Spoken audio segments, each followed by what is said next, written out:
Hello বন্ধুরা, সকলে কেমন আছেন? দেশের যে যেখান থেকে আমার প্রিয় বন্ধুরা আমার এই ভিডিওটা দেখছেন, অসংখ্য ধন্যবাদ আপনাদেরকে। আমিও অনেক ভালো আছি আপনাদের ভালোবাসায়। আমি নূরজাহান। আজকে আপনাদের জন্য একটি বেকার স্টাইলের ডিমের রেসিপি নিয়ে হাজির হয়েছি। এর জন্য আমি একটা কাঁচের বোল নিয়েছি আর এর মধ্যে একটি ডিম ভেঙে নিয়ে নিয়েছি। ডিমটা কিন্তু আমি কুসুমটা আলাদা করিনি। আমার নতুন বন্ধুরা যারা কখনো কেক তৈরি করেননি তাদেরকে একদম সহজ উপায়ে এই কেকের রেসিপিটা আমি দেখাবো। সহজে তৈরি করে নিতে পারবেন। একটা ইলেকট্রিক বিটারের সাহায্যে আমি ডিমটিকে ভালো করে ফাটিয়ে নিচ্ছি। যদি হাতের কাছে ইলেকট্রিক বিটার না থাকে তাহলে আপনারা হ্যান্ড বিটার দিয়েও কিন্তু ফাটিয়ে নিতে পারবেন। তার জন্য একটু সময়টা বেশি লাগবে। এটা কতটা ক্রিমি ভাব এসছে দেখুন।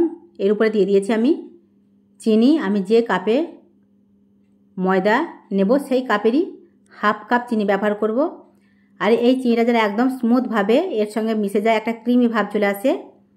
দেখতেই পাচ্ছেন আমি এটা প্রায় 2 মিনিট ধরে ইলেকট্রিক বিটারে ভালো করে মিক্স করে নিচ্ছি। কত সুন্দর একটা ক্রিমি ভাব এসছে শুধুমাত্র এর মধ্যে দিয়েছি ডিম আর চিনি। এখন এর মধ্যে দিয়ে দেবো আমি সাদা রিফাইন অয়েল। যে কাপে করে আমি হাফ কাপ চিনি দিয়েছিলাম সেই কাপের আবার হাফ কাপ আমি সাদা রিফাইন অয়েল দিয়েছি। তেলের ভাগটা কিন্তু আরও কম দিয়েছি। এখন এর মধ্যে দিয়ে দেবো ময়দা। 1 কাপ ময়দা দিয়েছি। ময়দাটা পরিষ্কার করে আমি চেলে নেব।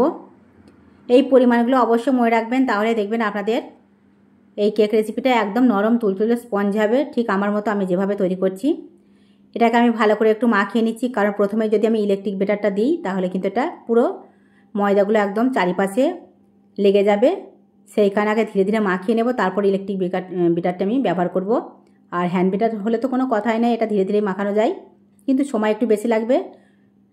যাদের কাছে ইলেকট্রিক বিটার নেই একটু হ্যান্ড বিটার দিয়ে করে নেবেন।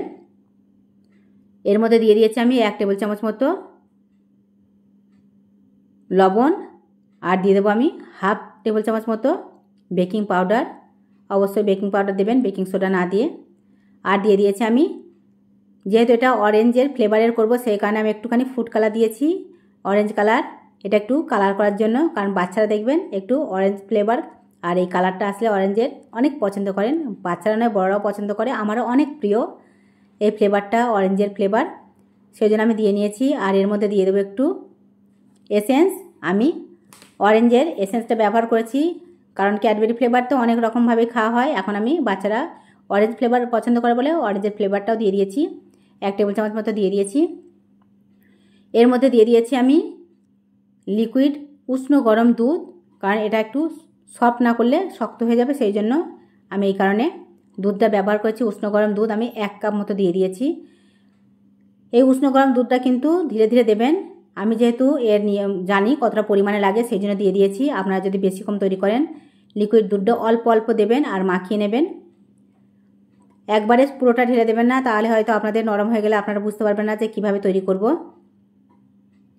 দেখুন কত সুন্দরভাবে স্মুথ একটা বেটার তৈরি হয়ে গেছে কেকের জন্য, দারুণ হয়েছে। ঠিক এরকমভাবে বেটারটা তৈরি করতে হবে। এটা যেন খুব একটা মোটা না হয় আর একদম যেন এটা নরমও না হয়ে যায়, তাহলে কিন্তু কেক রেসিপিটা ভালো হবে না। আমি যেরকমভাবে রেখেছি সেরকমভাবে রাখতে হবে। এর ঘনত্বটা দেখতেই পাচ্ছেন কতটা ঘনত্ব রেখেছি, দেখুন বারবার করে আমি দেখাচ্ছি এটাকে। এটা পুরোপুরিভাবে তৈরি হয়ে গেছে। এখন চলে যাব কেক মোল্ড নিয়ে নিয়েছি একটা, এটার মধ্যে আমি কেকটা তৈরি করে নেবো। আর এটা একটু লম্বা আকারের, এটার মধ্যে আমি বেকারির যে কেকগুলো হয় সেটা তৈরি করে নেবো। এর মধ্যে কয়েক ফোঁটা আমি রিফাইন অয়েল দিয়েছি।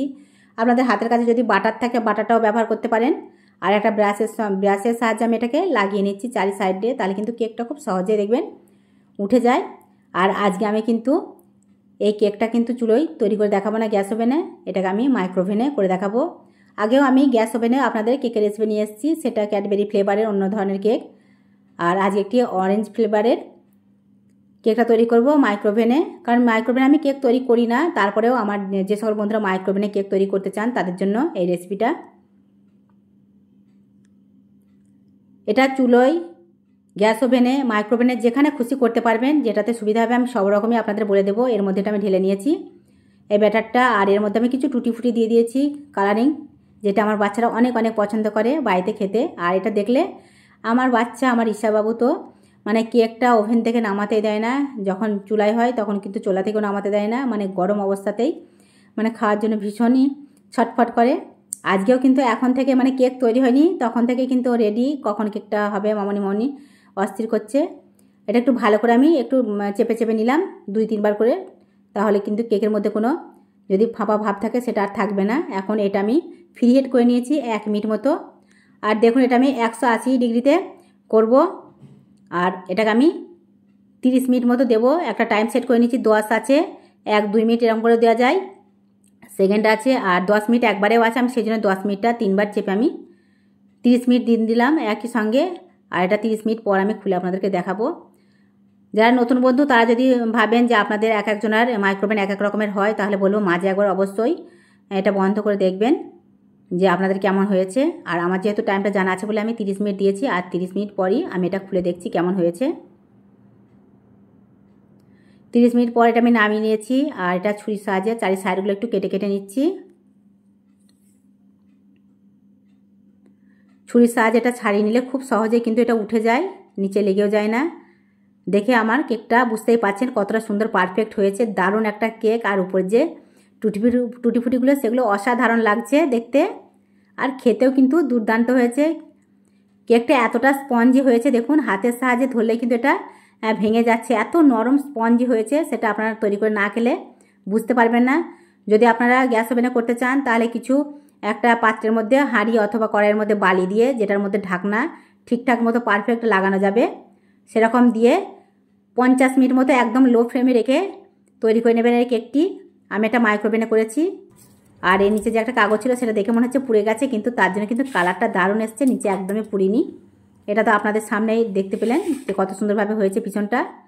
পিস পিস করে এগুলো কেটে নেব। আর আমার সকল বন্ধুরা যারা এই ভিডিওটা দেখছেন অবশ্যই ভালো লাগলে লাইক কমেন্ট শেয়ার করতে ভুলবেন না। আর এই পর্যন্ত এসে যারা লাইকটা করতে ভুলে গেছেন অবশ্যই লাইকটা করে দেবেন।